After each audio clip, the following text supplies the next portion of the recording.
Well, hey, I wanted to mention one thing during the offering time and I forgot, so I'll mention it here. Good news. This is kind of cool. We just revamped our church website.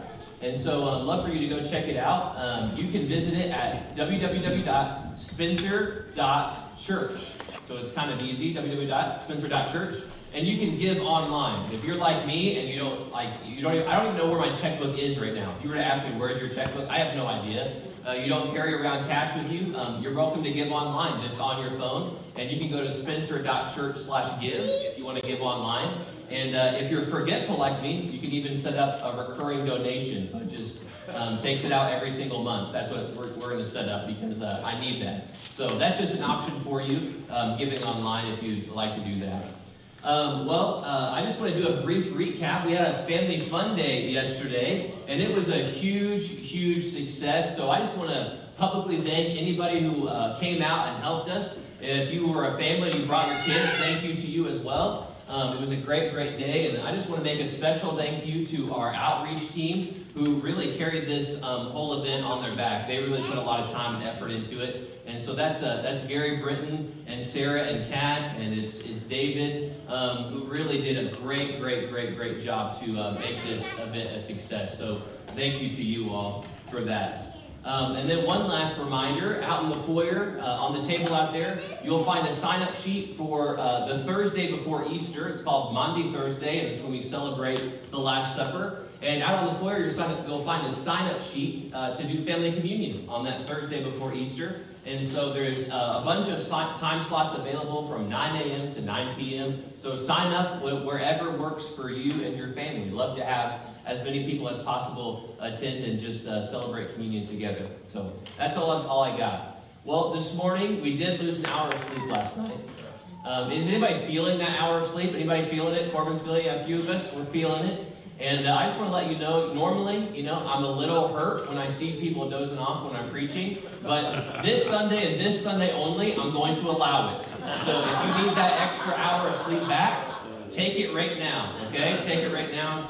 Grab that back because we're all in the same boat here trying to recover from last night. The title of my sermon this morning is The Crossroads of Faith. The Crossroads of Faith. And I always want to begin by talking about faith. We've talked about it a little bit already this morning. And I would venture to guess that if you are in a place like this, or you go to church on a consistent basis, you would probably consider yourself a person of faith. You would identify yourself as a person of faith. You would say, I have faith in Jesus. I have faith in God. I believe something that other people might not believe. And so you identify as a Christian. You identify as a person of faith. But what I've learned, the longer I've been in church, and I've been a pastor, and I've been a Christian, is that not all Christians are people of faith. That might surprise you. Not all Christians are people of faith. In fact, I would go so far as to say there are two types of Christians. There are Christians who are people of faith, but there are also Christians who are people of beliefs. There are people of faith and there are people of beliefs. And so I think that a vast majority of Christians aren't people of faith, but they are instead people of beliefs. I believe in the Bible as the Word of God. I believe that God exists and He cares for me and loves me. I believe in Jesus. We believe in those things, but it's something else entirely to put my faith in them. We might believe in Jesus, but it's a lot harder to say that we put our faith in Him to lead our lives. Because what if He calls me to do something I'm not sure of? What if He tells me to do something I don't want to do? So I'm fine with believing in Him, but putting my faith in Him is something entirely different. People of beliefs don't have faith, but instead they rely on certainties. They're going to look for things that are 100% good. They're going to look for the safe bet. They're going to look for the thing that they know is going to come out with success. People of beliefs, they want answers. They want to be sure of everything. Give me all the answers. I want to get rid of my doubts and all my questions before I make a move. I need all of that stuff figured out. We want everything to be certain. That's people of beliefs. But what about people of faith? Because there are other Christians that aren't just people of beliefs, but they are people of faith. And these are people who really and truly live each day by faith. With every step of their life that they take, it brings them into more and more and more and more faith. They are constantly taking steps of faith, especially when they go through difficult circumstances, when they hear that seemingly hopeless diagnosis. They continue to be faith-filled people. People of faith, unlike people of beliefs, they do not rely on answers. They don't need to figure out what is the safe bet. They don't need the 100%. They don't need to be certain. They don't need to be sure. But instead, they just have faith in God. It's something completely different. And I think that you probably know who these people are. If I was to ask you, who are the people of faith that you know of, you could probably name some for me, because those people of faith, they really do stick out. Because sometimes their stories are just unbelievable.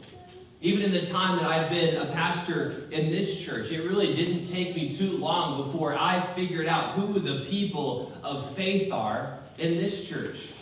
People who have lived a life of faith in spite of the circumstances that they found themselves in. They're here. These are the people that as a pastor I call up because I hear, man, they just got another punch that just knocked them down again. They've been going through a lot. Life's just been kicking them while they're down, so as a pastor I'm going to call them and try to encourage them. And when I do that, and I talk to them on the phone, I end up leaving encouraged. That's the type of people that are people of faith. Because I call them to try to encourage them, but they encourage me by just showing me just how much faith they have in God, in spite of everything that is going around in their life. It encourages me. They are people of faith. And if you've been following along with us throughout these past few weeks, you'll know that we've been going through a series entitled Identity Crisis. And throughout this series, we've been trying to figure out what it means to be people of God. How should we identify? What should we do?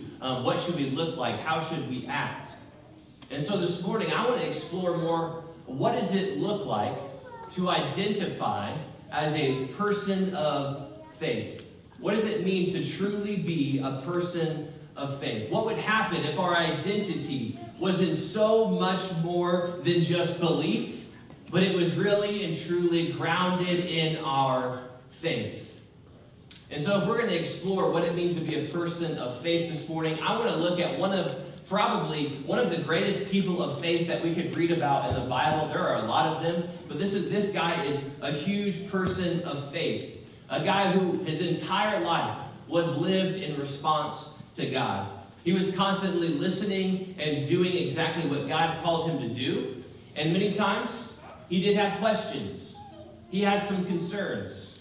But he always had faith. And so we're going to be reading about the person of Jeremiah. So if you want to flip to Jeremiah chapter 40, that's where we're going to be this morning. Jeremiah chapter 40.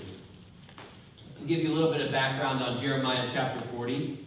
We find here that the Babylonians have already invaded the nation of Judah. They've overtaken Jerusalem, and now they're actually overseeing the exile of Judah's most important and influential people. We talked about this a few weeks ago, that whenever the Babylonians sent people into exile, they wanted to make sure to send the best of the best away. So they sent away the politicians and the leaders and the craftsmen and the artisans. Those were the people they forced to leave the city because they thought that that was the best way to cripple the nation of Judah for generations to come, by sending away the best of the best. And so here in Jeremiah 40, we kind of drop down in the middle of the story where there's this long line of thousands of Israelite exiles walking through the desert on their way to Babylon.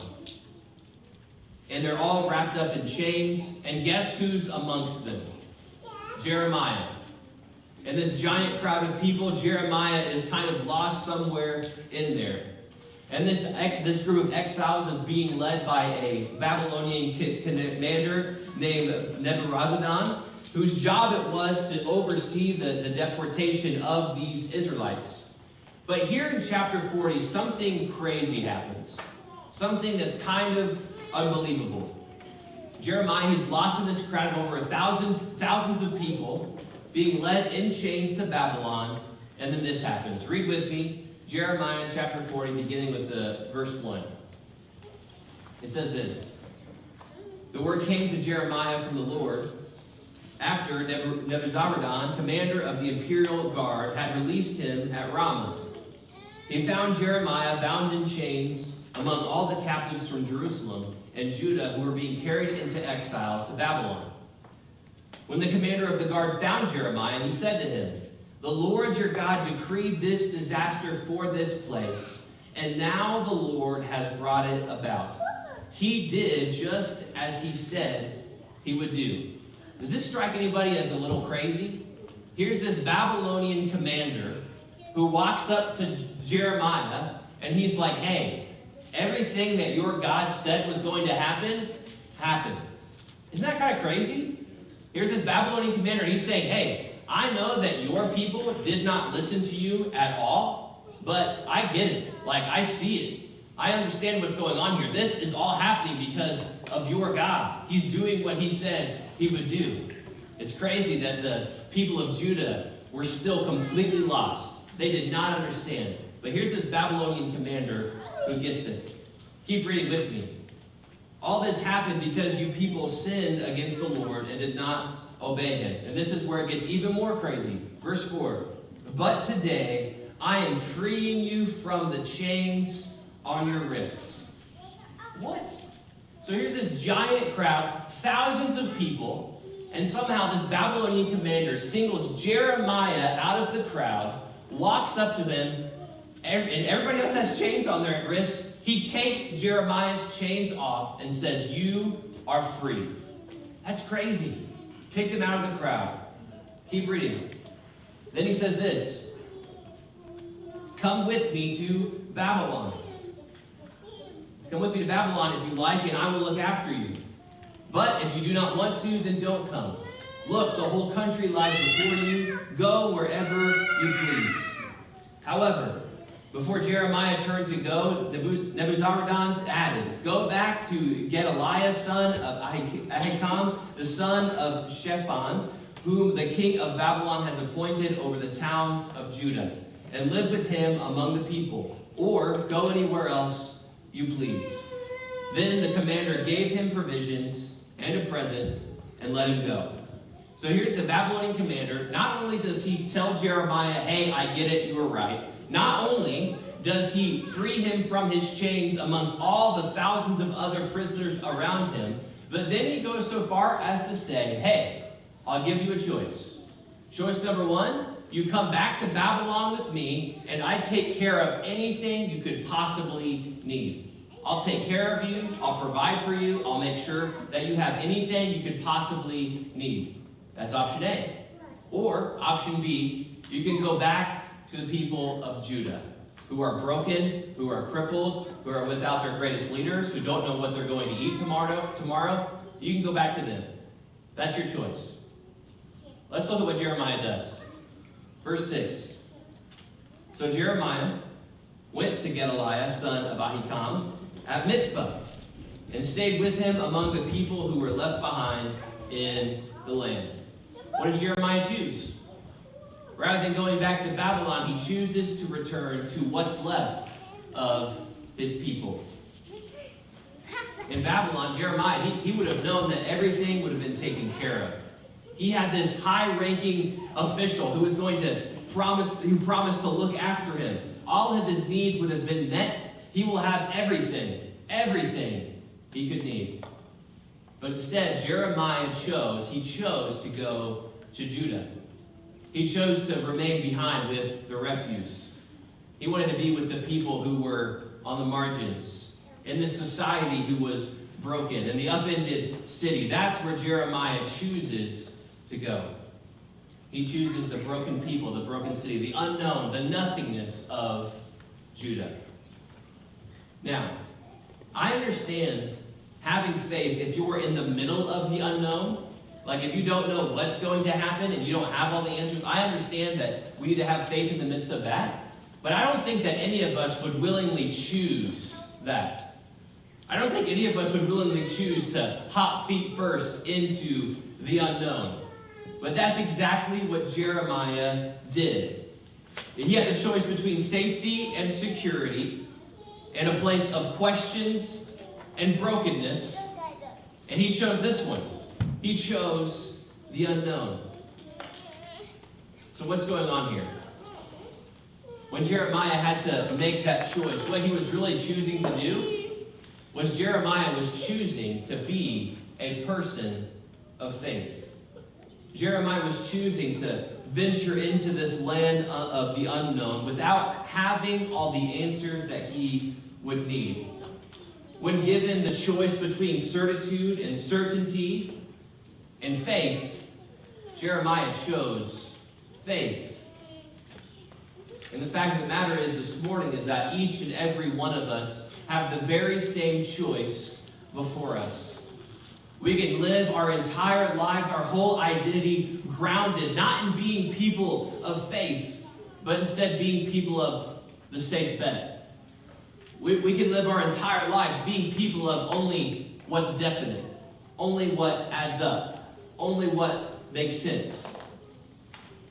When given the choice between the certainty of Babylon and the unknown of Judah, we would probably choose Babylon every single time. Because there we're free of questions, we're free of unknowns. So if you want to, you can live your entire life at the bottom line. You can never move your family in a certain direction unless you know for a fact it makes sense. You can choose the safe choices. You can choose the I understands. You can choose the I knows. You can do that if you want.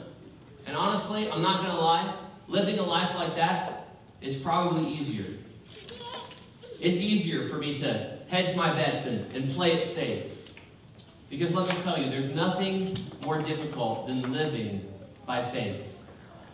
There's nothing more difficult than living by faith. It was hard, I'm sure, for Jeremiah to walk away from the certainties of Babylon and into the unknowns of Judah. It's hard to take those real and substantial steps of faith. Because living as a person of faith means embracing the I don't knows. It means admitting the I'm not sure's. It means that you'll have to be okay with the I don't know what this means and I'm not sure what this will cost. It means that you'll have to be okay with not getting all the answers. You'll probably encounter the this is uncomfortables and the I don't think I'm ready for this.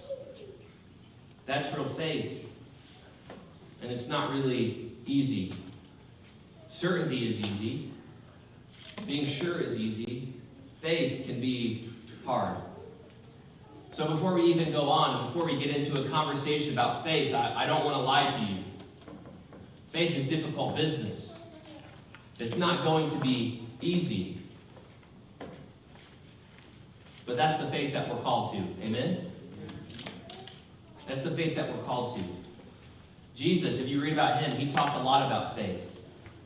And even more than that, when Jesus found someone who had great faith, he was always quick to point it out.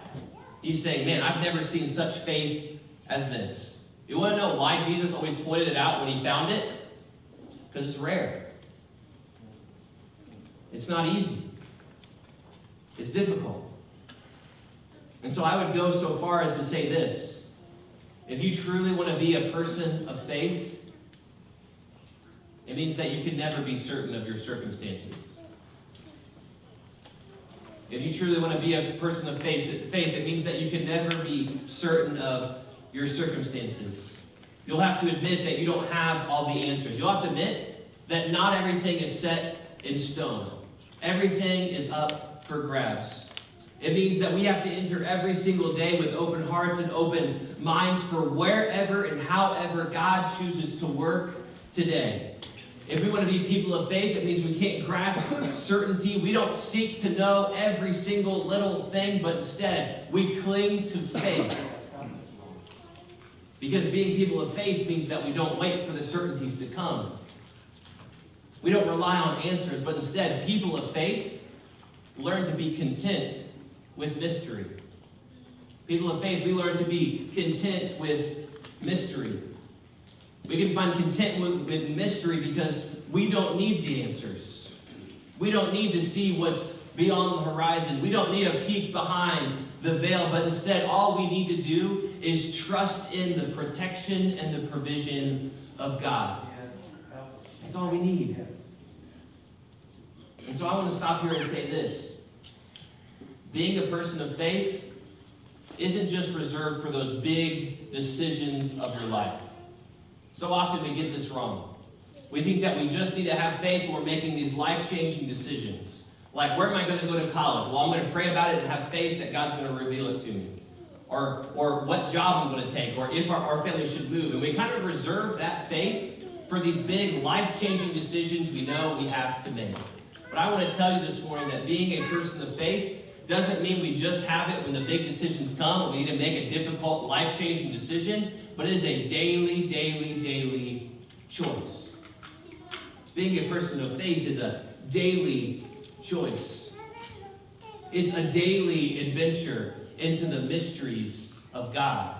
It's something that happens each and every day. It's relying on God for just what I need today. It's trusting God for what I need tomorrow. We read that passage earlier. It's trusting Him for the everyday, for the right now, each and every single day. And Jeremiah knew this. He had to have. Because he, instead of choosing Babylon, where he knew everything was going to be taken care of, he chose Judah. And so I can imagine that the minute he stepped away from that crowd on his way back to Jerusalem, he was going to have to rely on God for each and every hour and each and every day. Because Jeremiah didn't probably know where he was going to sleep that night.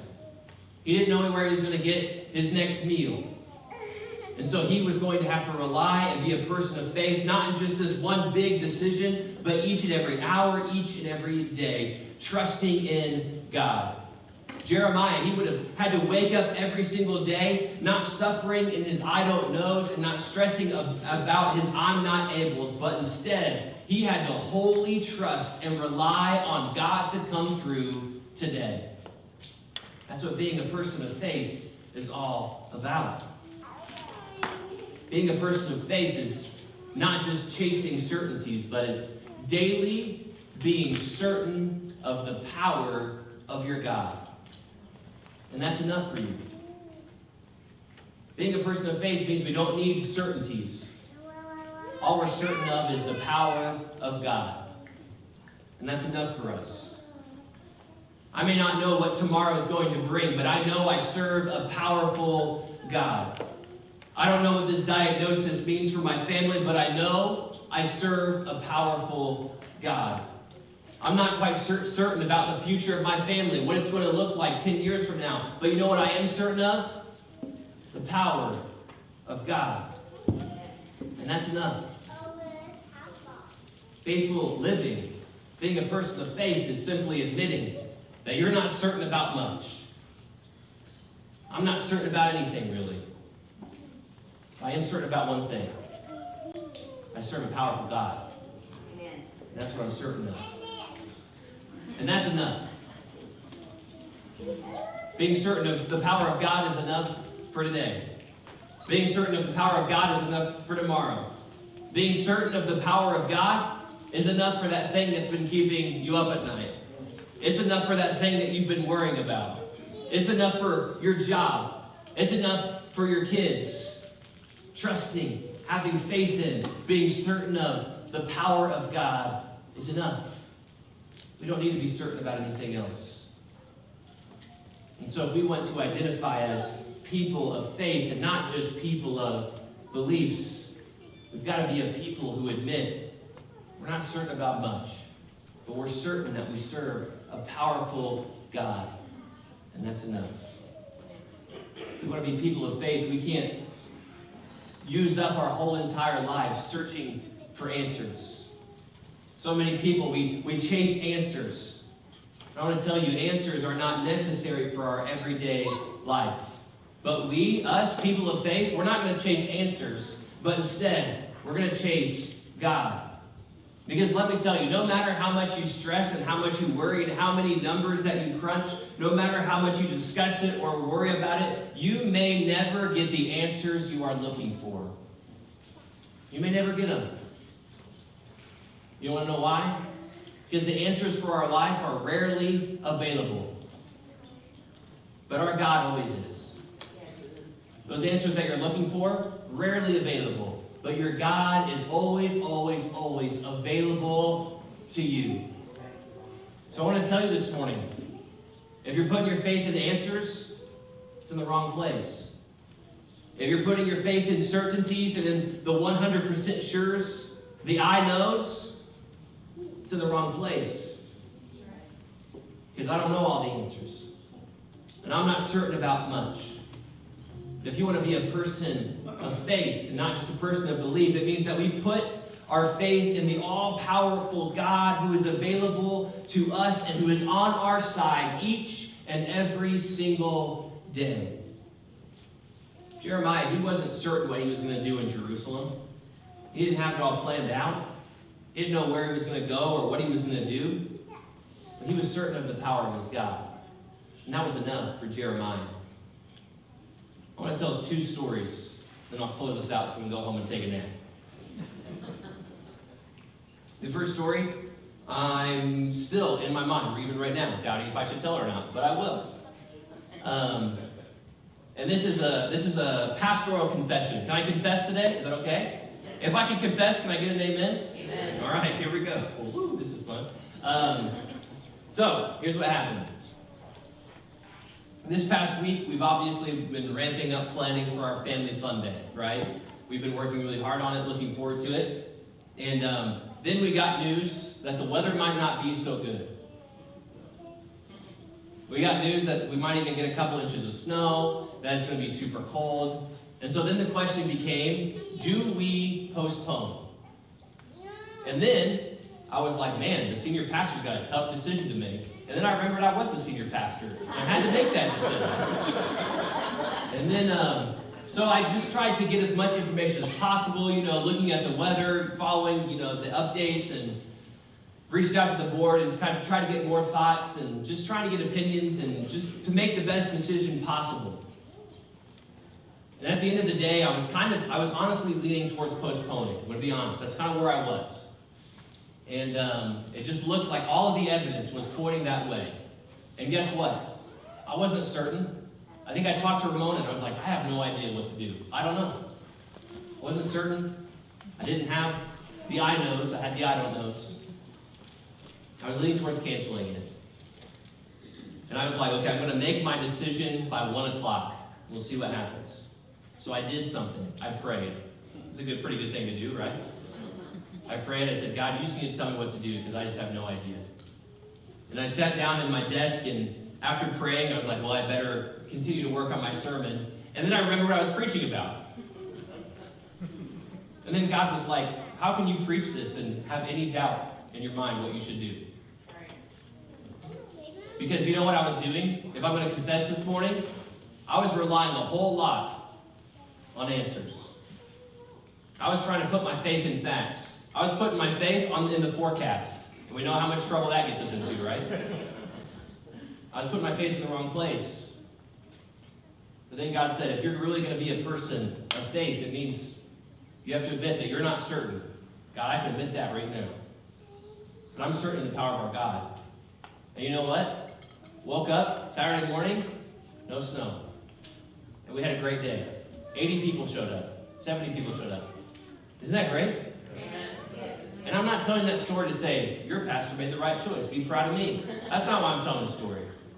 I'm telling the story to admit that I'm not the great person of faith either.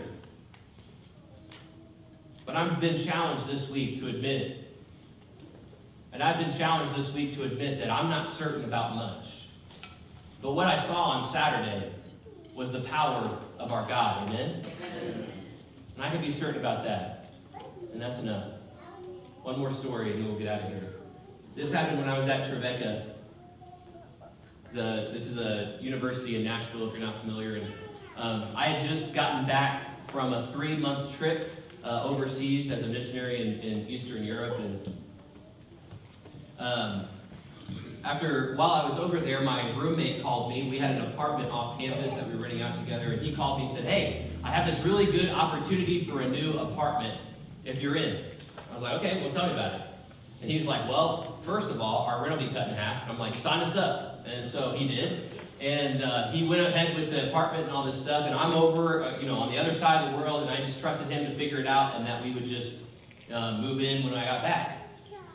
And the closer we got for me returning from my missionary trip, the more information I was getting about this apartment. And then I think he didn't want to tell me this because he knew my response, but he finally told me the reason our rent was so low was because we were going to have a third roommate.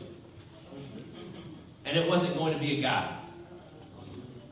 And so I said, "Yeah, I don't feel comfortable sharing an apartment with a girl. And I don't feel right about it. That goes against my values. That goes against what I believe.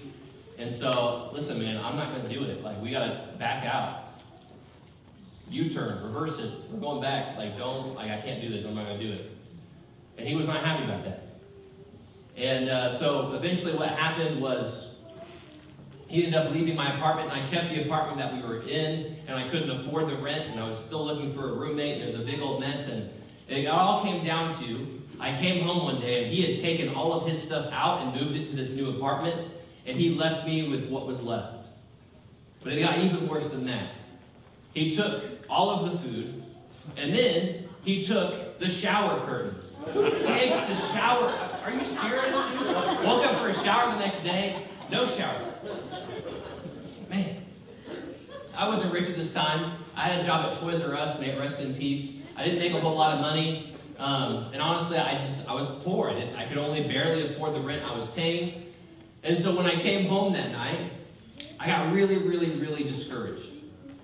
Because I feel like God had failed me.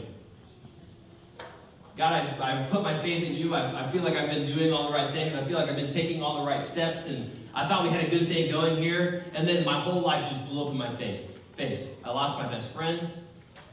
Lost my roommate. I have an apartment that I can no longer afford. Rent's too high. I don't know what I'm going to do. I don't have any money in my bank account to go buy more food or even afford a shower curtain. How am I going to go buy that guy? I don't have the money. And I just remember being in this half-empty apartment on my knees, sobbing and crying because I was just so broken and I didn't know what to do. I felt lonely, I was afraid, and I was broken. And then God told me something while I was there on my bedroom floor. He said, "Just go to Walmart." And I was like, "God, you don't understand. I don't have any money." He's like, "Just go." All right. So it is literally midnight. It's midnight. And if you've ever been to Nashville, you don't go anywhere at midnight. It's a bad idea.